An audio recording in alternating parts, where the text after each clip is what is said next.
Welcome to the Purpose Chasers podcast, where adversity meets ambition and setbacks become setups for something greater. I'm your host, Mark Crandall. After walking away from a $5.1 million construction sale, enduring loss, betrayal, a season of darkness, and a pile of financial devastation, I came back to the one thing I can't shake, helping people live on purpose. This podcast isn't about chasing dollars, it's about chasing calling. Every week, we shine light on creators, entrepreneurs, and artists who refuse to quit.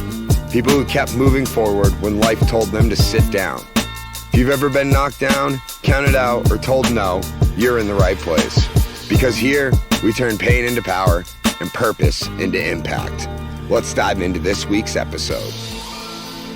Excited to have a dear friend of mine and longtime mentor of mine, Mr. Anthony Trucks on. Dark Work, which is new to me as I listened to 4 of his podcast episodes this morning, as I wanted to get current on his work before I interviewed him, but very profound and more aligned than I've ever heard you speaking, Anthony. It was a pleasure to listen to them. So if you haven't listened to them, go check out his podcast, Dark Work Daily.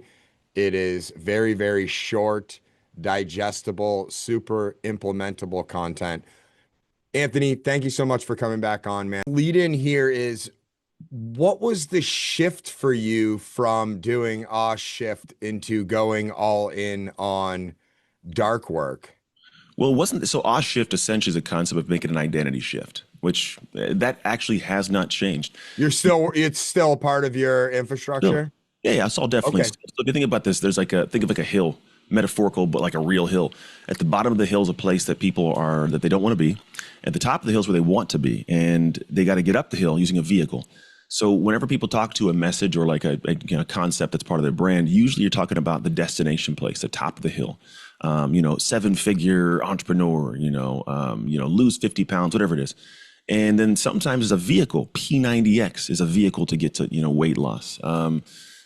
What's this other one? The 10X rule, right? By Cardone's, like the way you can get to a 10X your goal. It's like a definition of place. But for me, I looked at identity shift as the top of the hill for people.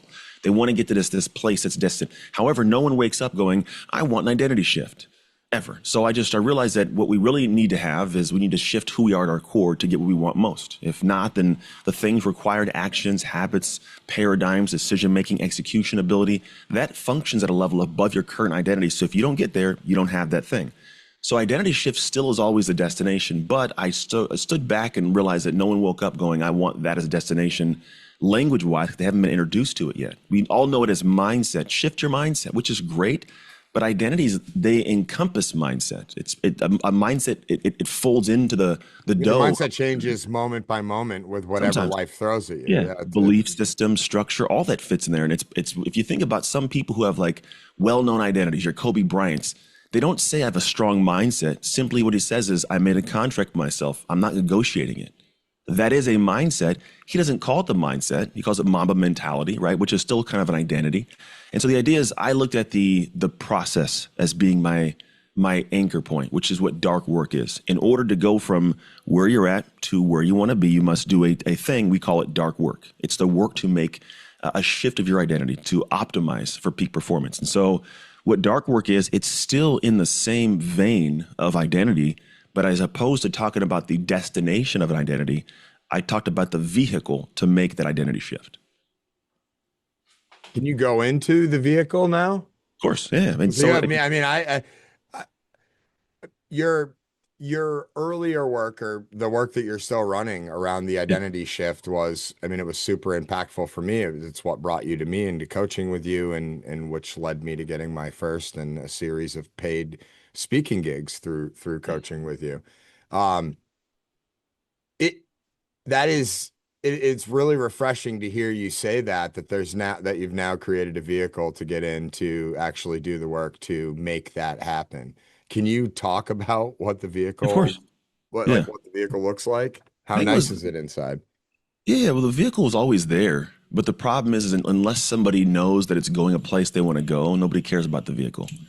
So what we did is we termed an identity, a destination, called a dominator's identity. It's It's the ability to govern and exert control over your weaker identity, over hardship time. It's a setting of having specific framings, paradigms, perspectives, ways you function, and that's a destination for people. Like I want you to wake up in a certain day and go, I'm going to dominate this day, and I'll dominate my life, right?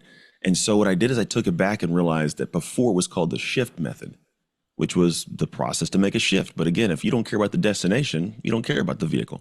It's like the idea that no one cares how great the plane is unless they know that it's going to a place they want to travel. Then they'll get in the plane, good or bad.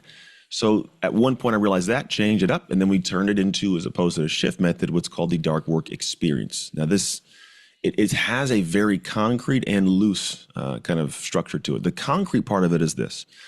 Everybody's identity is wired.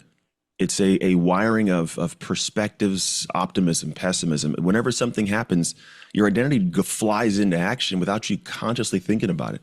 Somebody cuts you off, you respond a certain way. You lose some money, you respond a certain way. You gain some money, you respond a certain way.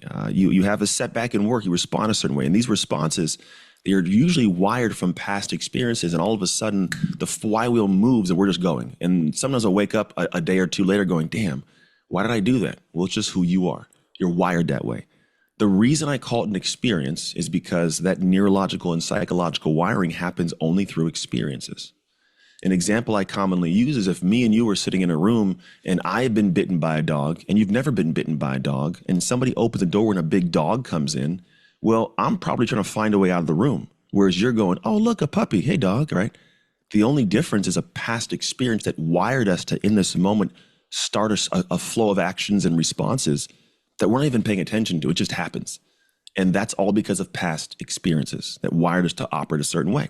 And so if I look at that and I take that concept and I apply it to the way I make money, the way I show up in my marriage, the way I'm a parent, all these things, they are like invisibly happening in real time for us. We're not even paying attention to why we're doing what we do. And so I look at dark work as is a process to structure.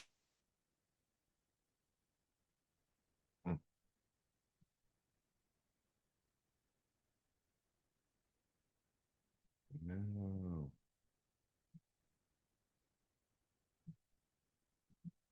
The game.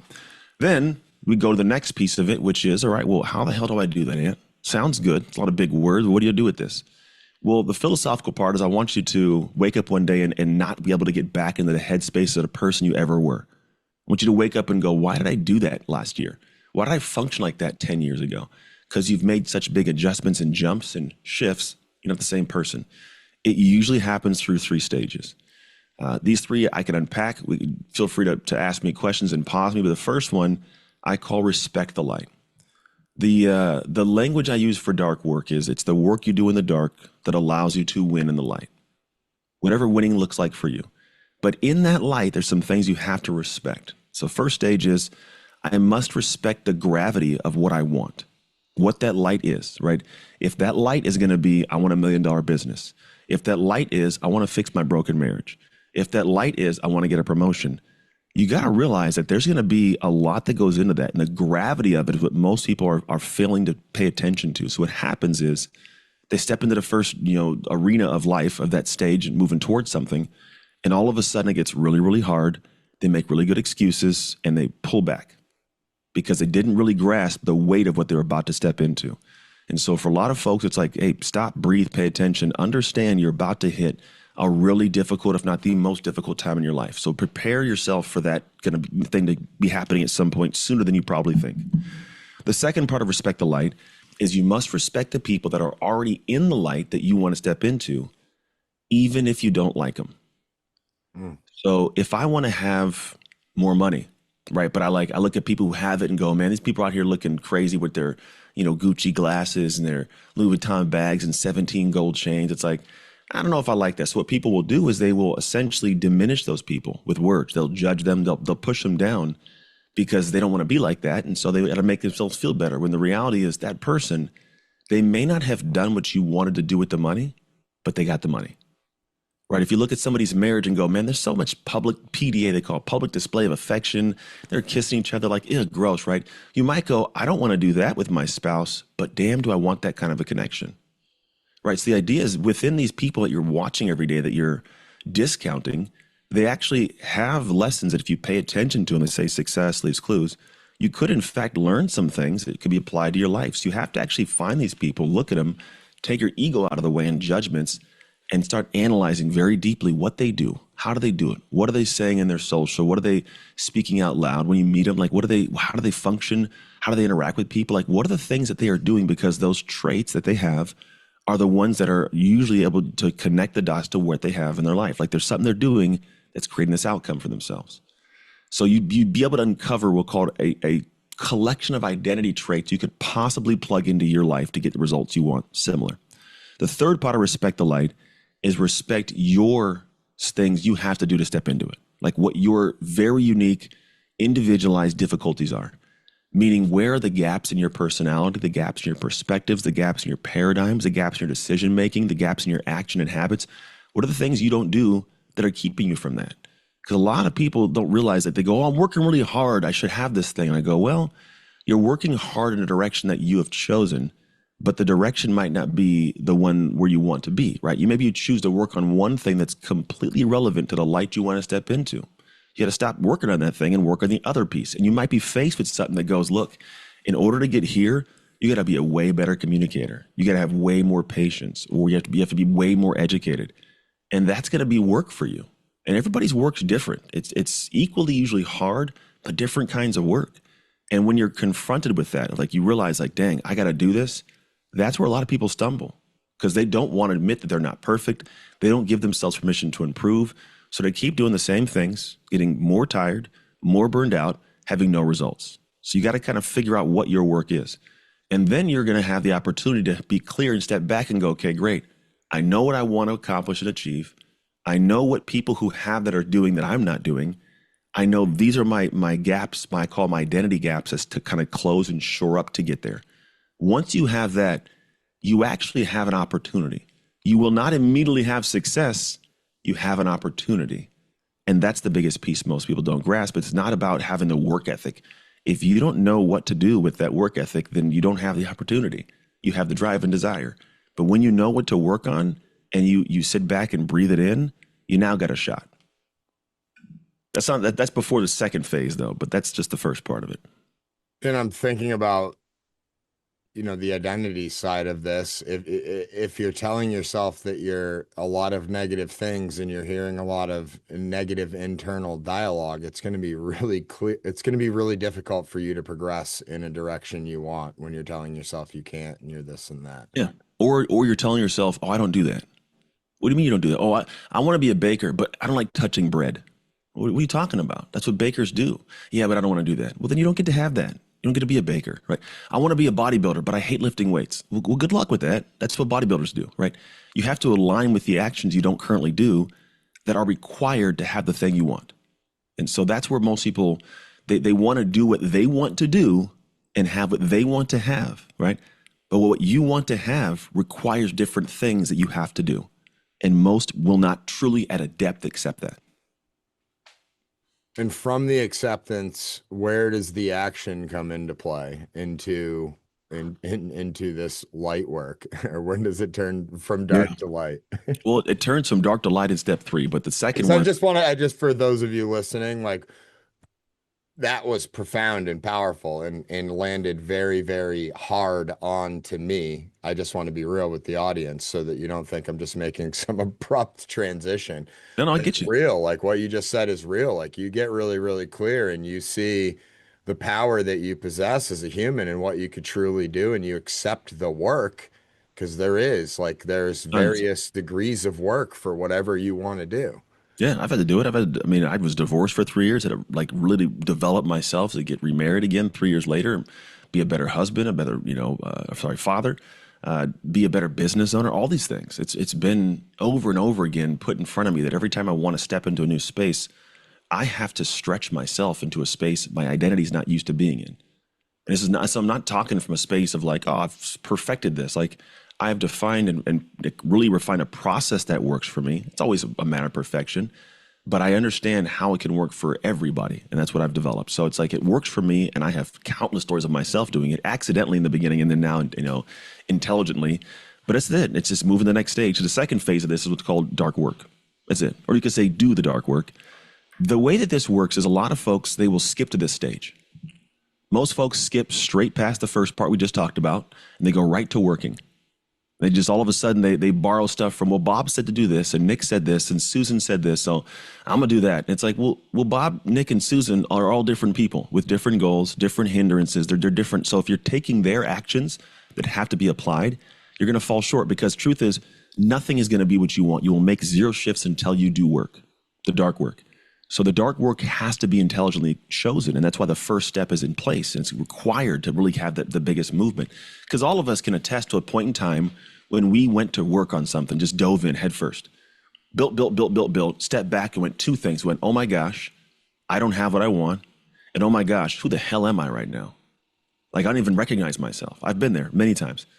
Maybe not many, like more than like four. Like 4 times in my life, for sure, I can attest to, like, okay, this was the time where I woke up and I go, I'm burned out and I have nothing. I've worked my butt off. I don't have the result I wanted. And 2, who the hell am I? I'm a bad dad. I'm a bad husband. I'm not a good business owner. I'm a bad leader. I'm out of shape. Like, these things were all like moments. And I go, what the hell happened? And it was because I skipped part 1. Once you get part 1, you get the opportunity, like we said, to open up the doors for part 2. Part 2 is how you actually go to work. Now, here's the thing. In order to truly do dark work properly, the first step has to be done. But once that's done, we get introduced to the first part, which is called design your dark. It's got to be designed. Dark work, conceptually, before we dive into it, it's about not going big, but going small in the biggest way possible. What can I infuse into my day and my life, practice-wise, habits-wise, that I absolutely hate doing? It makes my butt pucker, my balls shrivel. I hate it, right? The thought of it makes me sick. Or lady balls shrivel. And the thought is, like, that thing's it's gonna challenge your soul to have to do this thing you don't like. And especially if you're successful, it's even harder, because no one that's at a high status wants to come back a few rungs and have to climb back up again. No one likes the feeling of it, but that's required. And so what has to happen is I have to get used to doing this uncomfortable thing for so long that it eventually goes from being hard to do to hard not to do. The way that people approach that is problematically in a space where they'll do it for a little bit of time and never do it long enough to get the true return of it. Now, why didn't they? They didn't do part 1, and they didn't design their dark. Here's what I mean by design your dark. The goal for this whole process, you've got to be stupidly disciplined. You've talked about the dark work daily I do. Today was episode 1,308 straight days. I was blown away. I mean, I for one, I knew you. Well, I knew you were doing the work. I didn't know you had launched a podcast. I should have assumed. And when I went on there and I saw that you had over 1,000 episodes, I was blown away. And I was like, oh man, he is like laser focused. We go. Well, it's weekdays, and then before that, I had 1,333 straight days of a daily podcast, every single day, kind of like a 90-second video. So I've been doing this stuff for nine years, every single day or weekday, like every single weekday for at least the last 5 years. I've been doing a video, right? And the thing is, it's in the dark, and I didn't like to do it, but it was uncomfortable. But it was all around this idea of discipline as the key. So how did I get the discipline? Most people go, well, I can't do that. I'm not disciplined like you. You have to have something that allows you to create the muscle. You can't get strong in weightlifting without weights. So, how do you get the muscles? You must be lucky. No, there's weights, and I lifted them. That's how I got muscles, right? So the idea is, if I want to be disciplined, I must have something to be disciplined to. So what I recommend is you step back and go, when I say design the dark, discipline is an interesting word. From what I was told years ago, may not be 100% true, but discipline is 2 words, disciple and plan. Disciple, to follow, plan, to follow, plan. Most people, they get disciplined to an emotion. They go, I feel like doing it. I'm going to change my life. I'm going to go, right? The emotion's there. But the moment the emotion is gone, the action stop. If the action stop, the outcome doesn't come to me. In fact, I re-ingrain the old identity of what I was. I stop. But if I have a plan in place, I can follow the plan. I design the dark work. This is where it gets interesting, because if you design the work properly, you won't question it. You'll commit to it, and you'll go the long haul. But if you haven't designed it with an intentionality from part 1 we talked about, you're going to get a weekend and go, this is hard, and question it. Should I do this? What if I do something else, right? So that's the first part people struggle on, is they just don't even have a commitment to something that they really can adhere to. And 2, they have no plan. And so the idea is you create a plan that's separate from emotion. It's not a matter of how do I feel today, because when the emotion's gone, the action stop. But if I have a plan in place, this is where I think the language of F your feelings comes in perfectly. When someone says, F your feelings, just do it. What they're saying is, you already made a commitment to doing this today. You feel like doing something else. F your feelings. Your dream requires this. Let's go. And so when you wake up and it says do this at 7 o'clock, I had this workout today at 8 o'clock before we got on. I have a window in the middle of my day of 3 hours before I have to go to a speech. I woke up this morning at 7:30 in my bed, comfortable, going, you know what? Shoot, in 30 minutes, I could just keep staying in the bed with my wife. I can just hang out. I don't got to get up and go to the gym. Like it's in my backyard, but I'm like, I don't got to go work out. I got 3 hours later. I can easily fit it in there. And then at like 7:57, I'm like, that's not who I am. Let's go. And I got up and I got my teeth brushed and I got to the gym, turned the sauna on, went to work. And I just got done before our call with a shower, a shave, post-workout in the sauna session. I'm feeling good. But that's who I am. And that was a part of the plan. It's in my calendar. I can show it to you, right? So that is the plan, that it doesn't matter how I feel. The plan says to do this. I'm going to get that done. If I have to drag myself to do it, I'm going to get it done. And so when I do that, here's what happens. Now the little boxes get checked. You get traction and motion. You start going through two really beautiful systems here. The first one is, I am now achieving a goal I want to achieve. I'm getting the things done. Like the workouts help my body get in shape. My work helps me get my stuff created, right? So I can move the needle on the business or my desired achievement in life, right? The other side of it is, I am starting to rewire myself through an experience that's difficult to be a completely different human. When you go through something I'm at 17 months now of a whole new training program, of walking 6 miles a day, of eating between 1,700 and 2,200 calories, like nonstop. For 17 months, it's who I am now. I can't not do these things. It feels out of character heavily to miss a day. And that's the goal, is when you can do something so long that at first you hated it, tracking my calories. I had to buy a treadmill to walk at home and find ways to get outside in the cold. Like, I had to find solutions because that was on my calendar. It had to get done. So I did it. And little by little, you go from like, I hate doing this, to like, damn, I'm a superhero doing this. Look at me. Hell yeah, I got abs, like feeling good, right? But it was a climb. I didn't even have abs for like, I think it was like 12 of the months, like a year, like of just gritting and grinding. And it wasn't an easy role, but I was committed to it, and I was committed to the plan. And the more I did that, the more it built. And here's what it did. It rewired me. There's a different sense of I have a different pleasure connection now. I have a different work ethic now. I have a different connection to what my work is. And that's the gift that I can't give anybody, but you can give yourself through hard stuff. But a designed process that challenges you, that will make your butt pucker. It will be very difficult, but it eventually goes from being hard to do to hard not to do. It becomes who you are to do these things. And now imagine if these are the actions that are required to have your goal. On one side of the coin is a person who they're fighting doing that stuff every day. On the other side's a person who they can't go to bed unless they get that done. Who do we think wins? The person who can't go to bed until it gets done. They do it. It's part of them. And all of a sudden they are magically successful. The overnight success. No, you just now have seen them post dark work. And that's the big piece. And you submit to that flow and you lock in. And most of the time I recommend you go dark. You're not posting everything every day. It's just for you, man. Just build your personal pride. When you do that, you get access to point 3, stage 3, if you want to call it, which is emerge. Once I have gone through a journey like this, and we do it for like 90 days in our coaching program to begin with. Once you've gone through even 90 days of a rigid adherence to a process, you do not come out the backside the same. You have achieved something and you have transformed your identity. And what happens is something interesting is you get to step in front of a situation you've been preparing for. And there's 2 ways you're going to show up to this opportunity. It's a defining moment, I'll call it. Option 1, you show up going, I hope I don't mess this up. I hope the opportunity wins. I really hope I've been putting some work in, right? Some work. The other thing is, oh, no. I've done too much work in the dark to lose in the light. Ain't no way in hell. All the stuff I just went through, I'm not winning right now. And I compete with conviction for what I want. I do what I call as DOYD. I draw on my darkness. I'm drawing on the times when you weren't there and I was. I know you didn't show up how I did. You don't get to take this from me today. If you think about the professional athletes, end of the game, end of the fight, whatever it is, there's something in their eyes. Like the ones that are like the GOATs, there's a difference in their eyes. Like they're almost like a sunken darkness. They're laser focused. We always laser focused. No, he is back in his mind going over all the days of reps and weights and not eating that and then missing things and try like all the stuff that he or she did that you did not do. And there's no way in hell I'm having that be for nothing. You will not beat me today. You did it right in the beginning of this episode. You displayed it because you're like, what are we doing?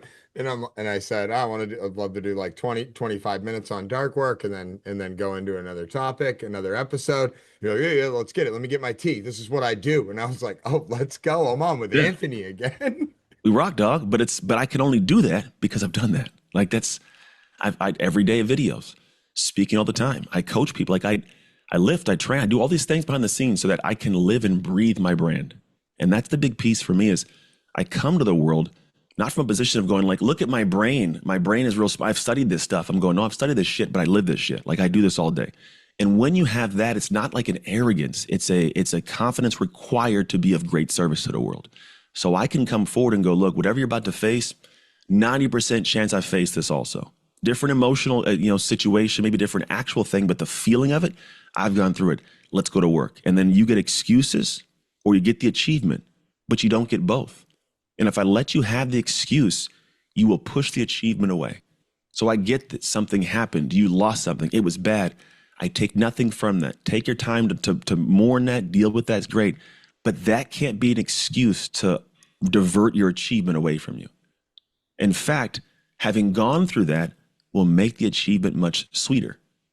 And so it's almost like you gotta almost hope for those hard, difficult situations to come in your path because they're gonna harden you for the thing that is going to require that muscle later on. I love that perspective that you gave or declaration, we'll call it, as you said, like you didn't go through what I went through in the dark. Like you don't get to take this from me today. No, it's mine. It's very, very powerful. You said one thing when you were talking about whether or not you were going to get up for the gym that I thought was super powerful. And I just wanted to be authentic with my audience. Is like my wife would, I would think that she would want me to stay in bed, but she really wants to see a demonstration of discipline. She more cares and would respect and love me getting out of bed and you going to work out than she would me being lazy, knowing that I have extra time, so. And for me, my presence of my wife is super powerful to all that I do. So if I don't have a strong connection and feel that from my wife, that was powerful for me. And then the second thing that you said that you mentioned 2 times, and I want to dive into this and get your perspective on it. You talked about what individuals would be basically what I would think about other people online or what I would think these people would think about me. How much of individuals living in their dark work do you think has to do with that reflecting or deflecting of, man, I don't like this person for that, or this person doesn't like me for that? I know for me, it happened a lot early on, and I've had a lot of conversations with people. It's the same thing. I've had a guy in the past I used to coach. It was hard to break this. But he goes, well, I look at this guy. He literally brought this thought to my head. He goes, I'm looking at this guy in this fitness industry. He goes, he's kind of a douchebag, but he's got a lot of clients. I don't want to ever be seen like him, so I'm trying to do everything opposite of what he's doing.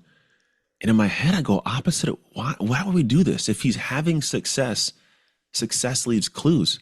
Just do different things than what he's doing with the outcome.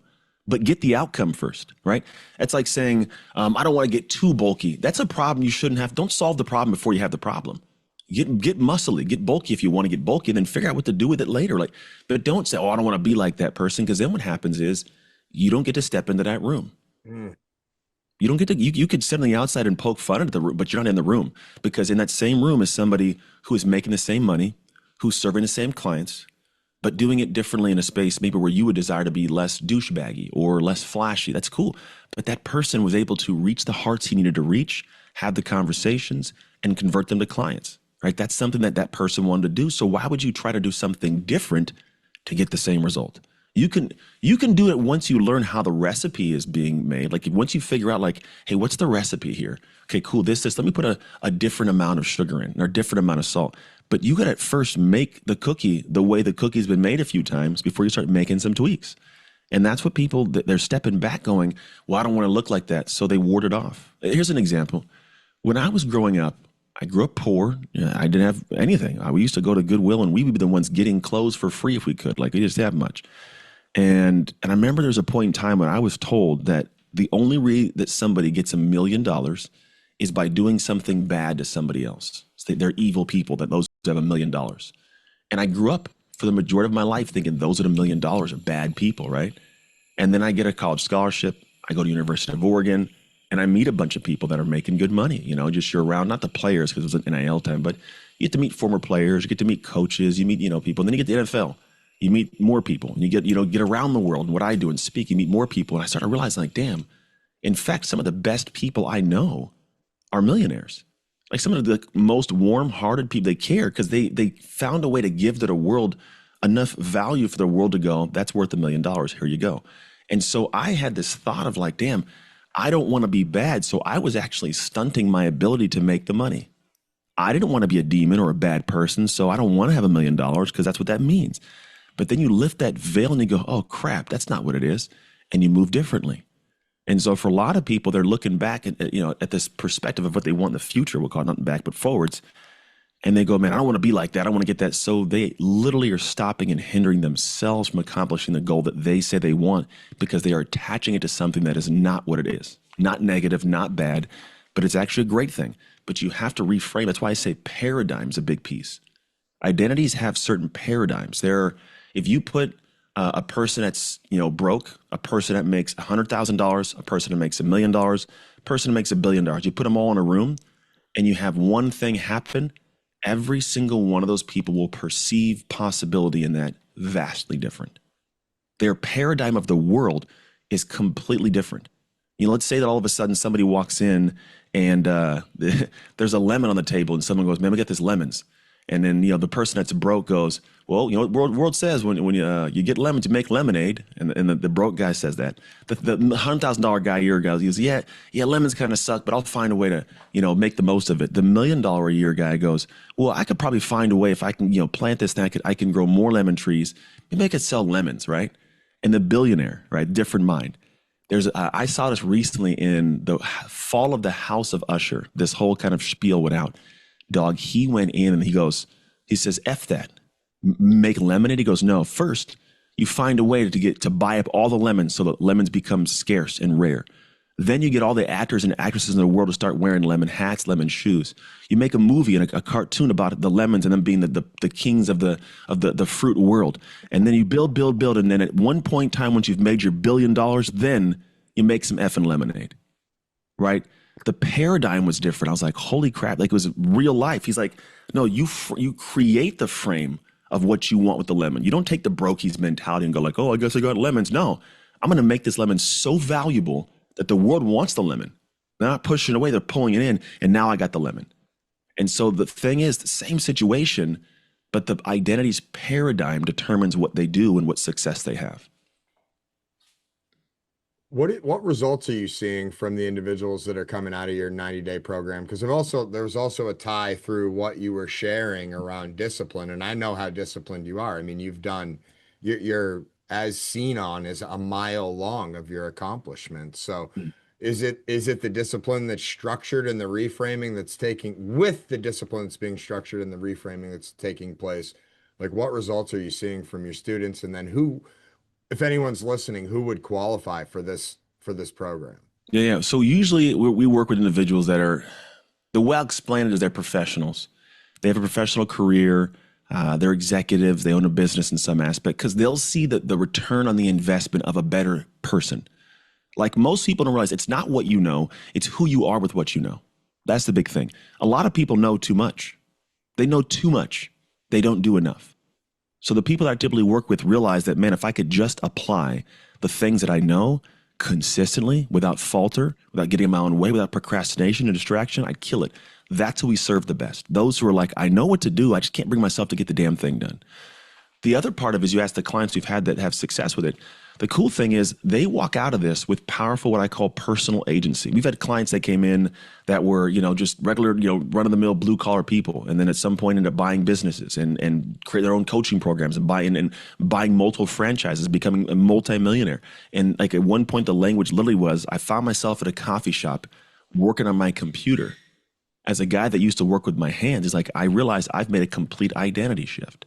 I've got people that come in and like, they literally like, I don't know if I can ever build this business. All of a sudden they scale past. Like I had one client came in and he had a business that he had sold with a partner for $1 million and got a big windfall. But he's like, I don't know if that's who I am. Like, I think that might've been an accident. And so he could not surpass like making $10,000 a month after that. Like he was struggling to build and grow his life. We worked together, went through a lot of these things that were hooking him up, and he had proof of wrong things. We just reframed the proof, if you want to call it that, by giving him new stuff. The dark work gave him new proof, new actions, and new identity. He wrote back 18 months later. He said, hey, I just want to let you know that from our work back when we started to now, I've made $1,056,000. And so the difference wasn't the information. It was just who we helped him become with the information. And so those that are sitting out there going, man, I absolutely have this desire to be a dog at my core and fulfill my potential action-wise with the insights, the network information I already have access to, that's what we serve best. I'm not good at getting people off the couch, but if you're already off the couch and you're already moving, but you want to move at a different tick, that's who we work with. Thanks for tuning in to the Purpose Chasers podcast. If today's episode hit home, don't just listen, engage. Follow me on Spotify, drop a review, and join the conversation over on YouTube at The Purpose Chasers or on Instagram at Organic Nerd Word. This is more than a podcast, it's a movement. And if you're here, you're already part of it. Remember, no amount of darkness can keep someone who's been called. So keep chasing, keep building, and keep standing in your purpose. I'm Mark Crandall, signing off until next time. Let's get it.